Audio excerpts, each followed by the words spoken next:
मैं एक दफ़ा सफ़र में था, राजौरी से हम जम्मू आ रहे थे, तो गाड़ी में एक साहब बैठे हुए थे जो कुछ अथीस्ट किस्म का थे, मगर वो खुल कर कह नहीं पाता था। मगर अंदर खबर यानी अथीस्ट का मतलब खबर खुदा चाहते कि ना अम किस्मुक जहन अच्छा ना अथीस्ट। आज तो ये लोग काम करते हैं, यहाँ खुल करके काम करते हैं, लोगों को वर्गलाते हैं, हत्ता कि कालजू में भी कहीं कहीं ऐसे लोग पाए जा रहे हैं।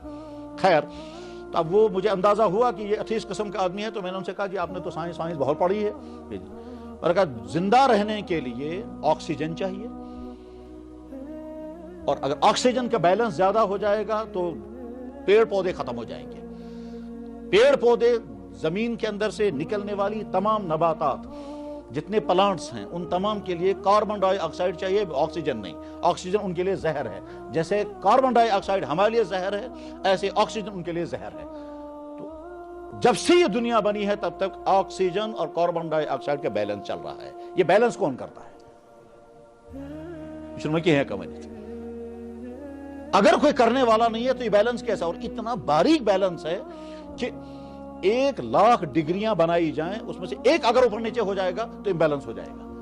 तो इम्बैलेंस हो जाएगा, उसके बाद फिर आदमी जिंदा रहेंगे। अगर कार्बन डाइऑक्साइड ज्यादा हो गया तो इंसान मरेंगे, और ऑक्सीजन ज्यादा हो गया तो दरख्त गिरेंगे, दरख्त खुश्क हो जाएंगे, और फिजा में आग के असरात पैदा हो जाएंगे। ठीक, आग जलने में कार्बन डाइऑक्साइड काम नहीं करती है, और आग जलने में ऑक्सीजन काम करती है। तो गोया दुनिया का निजाम ही सारा दारम बरम हो जाएगा। वो कौन है जो सारी कायनात को निजाम को चला रहा है? एक और उसके मिसाल कि दुनिया में जितने इंसान आते हैं वो सारे इंसान सेम शक्ल लेकर आते हैं, मगर हर इंसान की हर चीज दूसरे इंसान से डिफरेंट है।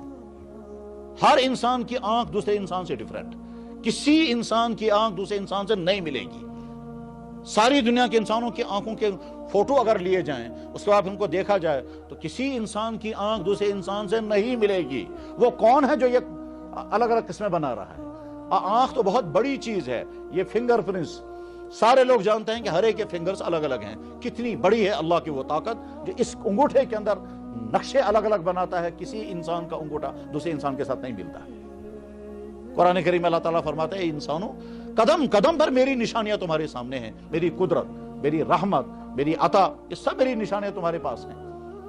वो जो कुरान की आयत है, व इन तउद्दू निअमतल्लाहि ला तुहसूहा, अगर तुम अल्लाह की नियमतों को शुमार करने लगोगे शुमार नहीं कर सकोगे। बिल्कुल हकीकत है ये। बाज़ दफा इंसान को वहां आता है क्या है शुमार करे, इस बनाओ लिस्ट, वरी खंड लागो, बल्कि 50 वरी लागो, शहरी कैलकुलेटर करो जमा, फिर क्यों नहीं अल्लाह की नियमतों को शुमार कर सकते? जवाब है कि जनाब नहीं कर सकेंगे। क्यों नहीं कर सकेंगे? क्योंकि बेशुमार नेमतें वो हैं जो तुम्हारी लिस्ट में आएंगी ही नहीं। आज तो साइंसी जमाना है। बताइए, मर्द के अंदर सेमन पैदा करना अल्लाह ने अपने हाथ में रखा है। सेमन पैदा करना, फिर सेमन ही नहीं, इस सेमन के अंदर स्पर्म पैदा करना और खास मिकदार के स्पर्म पैदा, ये तो अल्लाह ने अपने हाथ में रखा है। औरत की छाती में दूध पैदा करना औरत अल्लाह ने अपने हाथ में रखा है। एक मर्द है सही सालिम सेहतमंद, मगर स्पर्म नहीं है उसके, ना मर्द, बच्चा पैदा नहीं हो पा रहा। दूसरा इंसान सूखा हुआ है, उसके स्पर्म ठीक, तो अल्लाह की कुदरत। एक दफा एक साहब ने मुझे कहा कि जी कोई ऐसी नेमत बताइए जिसको लोग समझते ही नहीं हो। मैंने कहा मैं बताऊंगा ऐसी नेमत है। देखिए सुनिए, इंसान के पेट में गैस पैदा हो गया, अगर अल्लाह उसको निकालने का सिस्टम न रखता तो इस गैस को कैसे निकालेंगे बाहर? तो अल्लाह ने सिस्टम रखा है, उस सिस्टम के बाद आप फौरन रिलीफ महसूस करते हैं जब गैस बाहर निकल गई। ठीक इसी वजह से जनाब रसूल अकरम सल्लल्लाहु अलैहि वसल्लम जब पेशाब की जरूरत पूरा करके बाहर आते थे, फौरन कहते थे या अल्लाह मिदिस मैफी गुफरानक, या अल्लाह मुझे माफ कर दे। हदीसों में है, तिरमिज़ी शरीफ में हदीस मौजूद है कि अल्लाह के नबी अलैहिस्सलातु वस्सलाम जब पेशाब की जरूरत, छोटा पेशाब या बड़ा पेशाब, जब ये जरूरत पूरा करके बाहर आते थे, पढ़ते थे गुफरानक।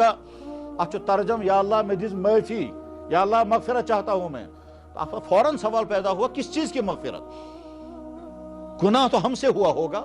अवलन तो बाथरूम जाना कोई गुनाह की बात नहीं है, ये तो नेचुरल जरूरत है। इंसान बाथरूम जाएगा, पेशाब पाखाना की जरूरत पूरी करेगा, ये कोई गुनाह का काम नहीं है, इंसान की फितरी जरूरत रखी है। अब अगर इसमें कहीं गुनाह होता होगा, ऐसा कैसा गुनाह? अल्लाह के नबी को कहां गुनाह होता होगा? फिर क्यों हुजूर ने कहा या अल्लाह मिदिस मैफी? ये एक सवाल है, और जहां ये हदीस आती है वहां शरह करने वाले इस सवाल के जवाबात में बड़ी डिटेलें बयान करते हैं। उन डिटेलों में से एक पॉइंट ये लिखा गया है क्या कि देखो जब तुमने पेशाब या पाखाना किया तो तुमने कई अल्लाह की नेमतें इस्तेमाल करनी। नंबर 1, पेशाब आ जाना, ये अल्लाह की नेमत है, और ये समझ में तब आ जाएगा जब पेशाब बंद हो जाएगा। तो हाँ सही है, जब पेशाब बंद हो जाता है, चाहे कब्ज हो जाए, फिर देखिए कैसी परेशानी होती है। तो पेशाब आ रहा है, ये भी अल्लाह की मेहरबानी है, और इसमें इंसान कुछ नहीं कर सकता। पेशाब आ गया मगर कंट्रोल में रहा, यह भी अल्लाह की मेहरबानी है। अगर अनकंट्रोल हो जाएगा तो हर वक्त कतरे गिरने लगेंगे। तो अल्लाह ताला ने कंट्रोल का सिस्टम रखा है। एक इंसान रोक कर रखता है पेशाब को घंटों तक। यह रोक कर कैसे रखता है घंटों तक? वह अल्लाह ने एक सिस्टम रखा है, और उस सिस्टम को हाथ में नहीं दिया कि तशी अच्छे गांड था उनके था ना, अच्छे चुन गांड था, सिर्फ इरादा रखना है। सिर्फ इरादे से हम अपने पेशाब को रोक करके रखते हैं। हमने इरादा किया, पेशाब की पाइप जाम है, हमारे इरादे के ताबे है, अलग से कोई गंढ नहीं लगाना है, जैसे ढक्कन नहीं लगाना है, वो रुका हुआ है। तो गया इरादे के ताबे रखा अल्लाह ताला शानों ने। वरना अगर इरादे के ताबे तिरोस अंदर खोल पता गांड दिन बेचैन के फुर्सत पेशाब करना बताओ फिलहाल गांड कर, तो गांड उसका, और मगर नहीं, इंसान सिर्फ इरादा करता है मैं पेशाब अभी नहीं करूंगा, मुझे बर्दाश्त करना है। गाड़ी में सब चल रहे हैं, अब पेशाब की जरूरत पेश आ गई तो बना वही लाख घंटा स्तोतवात, तब तक इंसान, ये जवानी में तो बाजे लड़के 5-5, 10-10 घंटे तक पेशाब रोक कर रखते हैं।